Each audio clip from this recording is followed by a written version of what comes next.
Tanpa diduga, dimensi lain muncul di dalam tubuh Kaisar Hantu.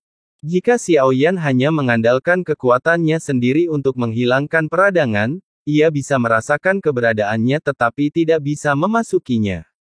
Namun, dengan mata anjingnya, ia bisa menguraikan dimensi tersembunyi apapun, selama dimensi itu ditutupi oleh penghalang. Xiaoyan tidak yakin, jadi ia memutuskan untuk mencobanya. Namun kali ini, Xiaoyan sedang berpegang teguh pada Dharma. Sebuah pikiran melintas, dan cahaya biru menyala. Sebuah penghalang misterius muncul, langsung hancur. Bagaimana mungkin? Itu adalah dimensi pemakan raja. Orang yang tercela. Bagaimana mungkin klan itu bisa menembus Kaisar Hantu? Ia berteriak, memutar tubuhnya dengan panik. Pada saat yang sama, ia meneguk air laut hitam dalam jumlah besar, yang mengalir ke dalam tubuhnya, berubah menjadi gel air yang tak terhitung jumlahnya di dalam dirinya. Dengan teriakan melengking, mereka menyerbu ke dalam dirinya, mencoba menghentikan Xiaoyan. Menoleh, Xiaoyan melihat sesuatu yang tampak seperti hantu air berambut panjang bergegas ke arahnya. Ia menepuk telinganya, dan pilar penguasa surgawi tiba-tiba muncul. Pilar itu membesar. Pikiran Xiaoyan bergerak, dan pilar Tianjun yang seperti jarum itu memancarkan cahaya keemasan. Dalam sekejap, ia berubah menjadi ratusan, ribuan, bahkan puluhan ribu kaki, mengembang secara paksa di dalam tubuh Yu Huang. Ia langsung menjerit nyaring. Semua hidrogel lenyap. Tuan ilahi ini, tolong ampuni nyawaku. Yu Huang memohon ampun. Ia bahkan berhenti melawan. Ia seolah tahu jika ia terus melawan, nyawanya akan melayang. Xiaoyan mengulurkan tangannya dengan kekuatan jiwa yang menyelimuti alam hampa, meraih celah itu, dan dengan kasar merobeknya. Ia segera melangkah masuk ke dalam celah itu. Saat berikutnya, mata Xiaoyan menjadi gelap, dan ia tiba di dunia yang berdarah. Di atas kepalanya tampak awan merah, dan di bawahnya terdapat darah yang telah menghitam. Mayat-mayat yang tak terhitung jumlahnya menumpuk seperti gunung, sebagian besar adalah mayat berbagai binatang buas.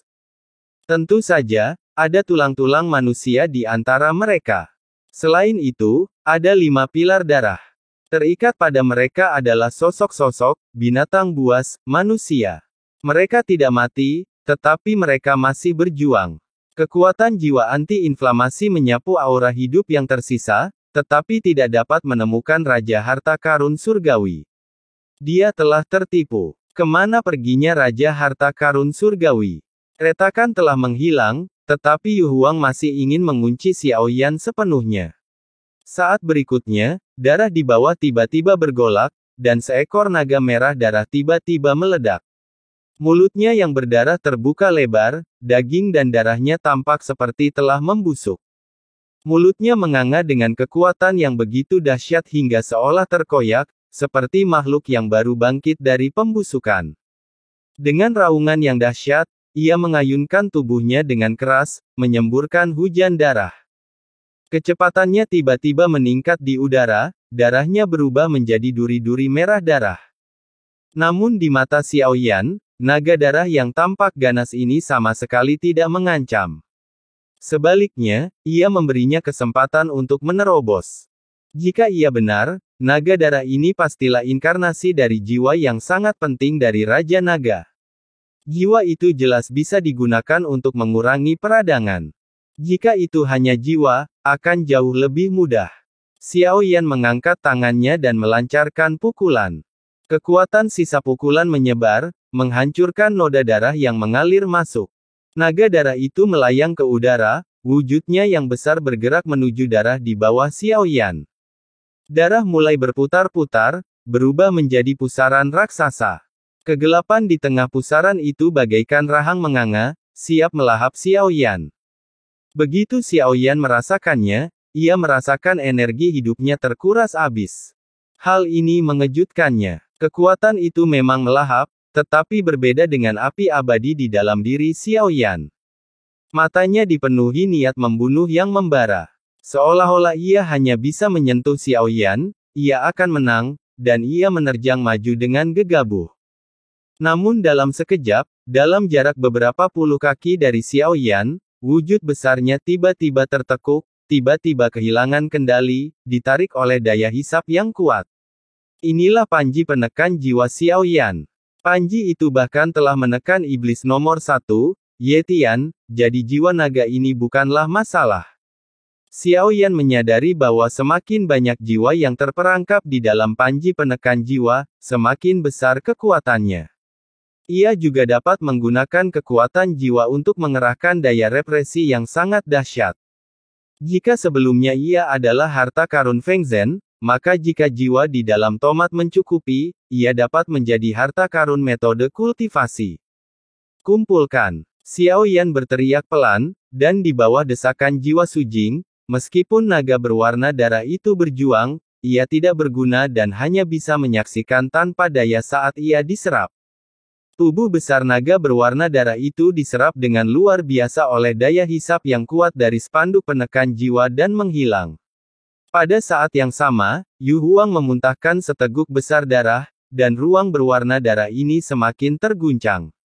Retakan yang tak terhitung jumlahnya muncul di ruang di depannya, dan dengan ledakan keras, ia hancur seperti cermin yang terkena pukulan berat, membentuk fragmen spasial yang tak terhitung jumlahnya, dan kemudian sepenuhnya menghilang. Sosok Xiao Yan, secara mengejutkan, tidak tetap berada di dalam tubuh Yu Huang, melainkan muncul di luarnya. Umat manusia yang tercela ini sebenarnya telah merencanakan sesuatu untuk melawan Raja Naga dengan cara ini. Yu Huang segera menjauhkan diri dari Xiao Yan, bagaikan gajah yang takut pada tikus, bahkan tak berani membuka mulutnya. Bagaimana menurutmu, saudara Xiao Yan? Xuan Huang tidak menyerang Yu Huang. Sebaliknya, ia menjebaknya di sini dan menunggu Xiao Yan. Setelah melihat sosok Xiao Yan muncul, Xuan Huang bertanya, teman yang kucari tidak ada di sini, tapi dia pasti tahu. Ia kemudian mulai mencari jiwa Xiao Yan, berbicara dengan suara berat. Xuan Huang langsung mengerti, wujud besarnya bergerak. Ia menerjang ke arah wujud Phoenix Yu Huang. Kapan kau menunggu untuk menampakkan diri? Tepat saat Yu Huang menghadapi kematian, jiwanya telah terluka parah. Matanya merah, jika ia terus bertarung, ia pasti akan binasa. Saat itu, ia meraung marah.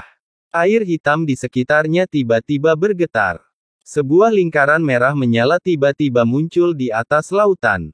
Dalam sekejap, api yang berkobar meletus, membentuk pilar api.